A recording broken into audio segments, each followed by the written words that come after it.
Hi friends, welcome to రేమచ్చ YouTube channel. Play off ముందుకైతే 4 జట్లకైతే భారీ షాక్ తగలనుందని చెప్పుకోవచ్చు. ఇంగ్లాండ్ ప్లేయర్లంతా ఇంగ్లాండ్‌కు వెళ్ళిపోవడం జరుగుతుంది. అసలు ఇంగ్లాండ్ ప్లేయర్లు ఎందుకు ఇంగ్లాండ్‌కి వెళ్ళిపోతున్నారు? ఏ జట్లకు భారీ షాక్ తగలనుంది వీళ్ళు ఇంగ్లాండ్‌కి వెళ్ళడం వల్ల అనే పూర్తి డీటెయిల్స్ తెలుసుకునే ముందు మా ఛానల్ సబ్స్క్రైబ్ చేసుకోండి. పక్కన ఉన్న బెల్ ఐకాన్ మాత్రమైతే క్లిక్ చేసి పెట్టుకోండి. ఫర్దర్‌గా మేము వీడియోలు అప్లోడ్ చేసినప్పుడు మీకు నోటిఫికేషన్ వస్తుంది. ఐపీఎల్ 2024 పూర్తిగా రసవత్తంగా సాగుతుందని చెప్పుకోవచ్చు. ప్లే ఆఫ్ కోసం అయితే 6 జట్ల మధ్య విపరీతమైన పోటీ అయితే ఉండడం జరిగింది. అయితే ప్లే ఆఫ్ ముందు మాత్రమైతే కొన్ని జట్లకైతే ప్లే ఆఫ్ ముందైతే కొన్ని 4 జట్లకైతే విపరీత షాక్ తగలనుందని చెప్పుకోవచ్చు. ఎందుకంటే ఇప్పటి వరకు ప్లే ఆఫ్‌లో వచ్చేసరికి కీ రోల్ పోషించడం జరిగింది. అందుకే వీళ్ళు ఇంగ్లాండ్‌కి వెళ్ళిపోవడంతో ఆ జట్లకు మాత్రమైతే భారీ షాక్ అయితే తగలనుందని చెప్పుకోవచ్చు. ముఖ్యంగా రాజస్థాన్ రాయల్స్‌కి అయితే జాస్ బట్లర్ వెళ్ళిపోవడం పొజిషన్‌లో భారీ షాక్ తగలనుంది. అదేవిధంగా చెన్నై సూపర్ కింగ్కి వచ్చేసరికి మోహన్ అలీ వెళ్ళిపోవడంతో చెన్నై సూపర్ కింగ్ ఆల్రౌండర్ పొజిషన్లో భారీ షాక్ తగలనుందని చెప్పుకోవచ్చు. ఇప్పటికే చెన్నై సూపర్ కింగ్ నుంచి అయితే ఇద్దరు కీలకమైన బౌలర్లు వెళ్ళిపోవడం జరిగింది. మరో ఆల్రౌండర్ కూడా వెళ్ళిపోవడం జరిగింది. చెన్నైకి అయితే భారీ దెబ్బ తగిలింది ప్లే ఆఫ్ ముందుకు మాత్రమైతే. అదేవిధంగా మన రాజస్థాన్ రాయల్స్కి వచ్చేసరికి జాస్ బట్లర్ మాత్రమైతే వెళ్ళిపోవడం జరిగింది. రాజస్థాన్ రాయల్స్ కూడా భారీ షాక్ అయితే తగిలిందని చెప్పుకోవచ్చు. అదేవిధంగా మన ఆర్సీబీ వరుస విజయాల్లో కీ రోల్ పోషిస్తున్న విల్ జాక్స్ కూడా ఇంగ్లాండ్కి అయితే వెళ్ళిపోవడం జరిగింది. ఆర్సీబీకి అయితే కోలుకోలేని దెబ్బ తగిలిందని కూడా చెప్పుకోవచ్చు. ఇలాంటి స్టార్ క్రికెటర్లు మాత్రమైతే టీంని వీడి ఇంగ్లాండ్కి వెళ్ళడం జరిగింది.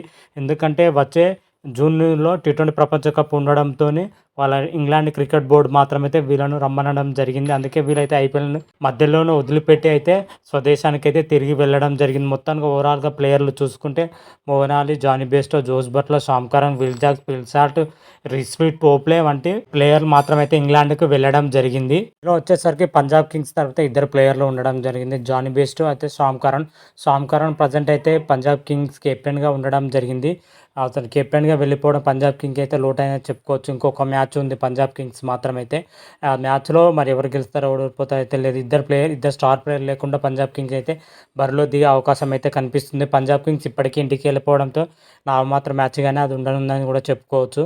ప్రజెంట్ ప్లే ఆఫ్ పొజిషన్లో చూసుకుంటే 3 టీంలకైతే గట్టి షాక్ తగిలిందని చెప్పుకోవచ్చు. చెన్నై సూపర్ కింగ్, రాజస్థాన్ రాయల్స్కు, కోల్కతా నైట్ రైడర్స్కి ముగ్గురు కీలక ప్లేయర్లు వదిలిపెట్టడం జట్టుకైతే ప్లే ఆఫ్ ముందుకు భారీ షాక్లని చెప్పుకోవచ్చు. చెన్నైకి వచ్చేసరికి మోహన్ అలీ వెళ్ళిపోవడం, అదేవిధంగా రాజస్థాన్ రాయల్స్కి వచ్చేసరికి జాస్ బట్లర్ వెళ్ళిపోవడం, మన కోల్కతా నైట్ రైడర్స్కి వచ్చేసరికి ఫిల్ సాల్ట్ వెళ్ళిపోవడం. ఈ 3 టీంలకైతే గట్టి ఎదురుదెబ్బ తగిలిందని కూడా చెప్పుకోవచ్చు. ఇలాంటి టైంలో మరి ప్లే ఆఫ్కి వెళ్ళే జట్లు ఏ విధంగా ఎలా ఆడతాయో చూడాలి. స్టార్ క్రికెటర్ లేకుండా మరి ప్లే ఆఫ్ రేస్ ఎలా ఉంటుందో అయితే చూడాలి. మరి Chennai super king play of చేరాలంటే మిగిలిన ఒక మ్యాచ్లో చెన్నై సూపర్ కింగ్ ఖచ్చితంగా గెలవాలి. రాయల్ ఛాలెంజర్స్ బెంగళూరు పైన గెలిస్తేనే ప్లే ఆఫ్ చేరుతుంది. అదేవిధంగా రాజస్థాన్ రాయల్ విషయానికి వచ్చినట్లయితే రాజస్థాన్ రాయల్స్ ఆల్రెడీ ఇప్పటికే ప్లే ఆఫ్ చేరిన విషయం కూడా తెలిసిన విషయమే. కోల్కతా నైట్ రైడర్స్ కూడా ప్లే ఆఫ్ చేరడం జరిగింది. 2 ప్లేస్లో అయితే ఫస్ట్ పొజిషన్లో కేకేఆర్, సెకండ్ పొజిషన్లో Rajasthan Royals, third and fourth పొజిషన్లో చూసుకుంటే సిఎస్కే అండ్ ఎస్ఆర్హెచ్ మధ్య తీవ్రమైన పోటీ ఉండడం జరిగింది. వీరు 2 జట్లతో పాటు ఆర్సీబీ కూడా రేసులో ఉండడం జరిగింది. ఈ 3 జట్లలో ఏవో 2 జట్లు మాత్రమైతే ప్లే ఆఫ్ వెళ్ళే అవకాశం కనిపిస్తున్నాయి. ముఖ్యంగా చూసుకుంటే ఎస్ఆర్హెచ్కు, చెన్నై సూపర్ కింగ్కే వెళ్ళే అవకాశాలు ఎక్కువగా ఉండడం జరిగింది. దాదాపు ఈ 2 జట్లకైతే ఒక ఎస్ఆర్హెచ్కి అయితే 90% ఉండడం జరిగింది. చెన్నై సూపర్ కింగ్ అయితే 80% ఉండడం జరిగింది. రాయల్ ఛాలెంజర్స్ బెంగళూరుకి వచ్చేసరికి కేవలం 40% మాత్రమే ఉండడం జరిగింది. అది మిగిలిన మ్యాచ్లో మరి భారీ తేడాతోనే ఆర్సీబీ గెలిస్తేనే ప్లే ఆఫ్ వెళ్ళే అవకాశం అయితే కనిపిస్తుంది. లేదంటే కష్టంగానే కనిపిస్తుంది.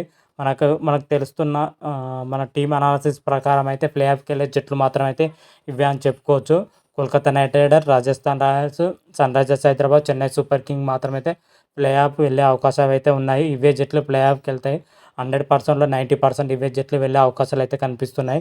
మరి చూద్దాం ప్లే ఆఫ్ వెళ్ళే జట్లు ఇవే ఉంటాయి, ఏమైనా మారుతాయి అనేది నెక్స్ట్ వీడియోలో క్లియర్ కట్గా అయితే తెలుసుకుందాం.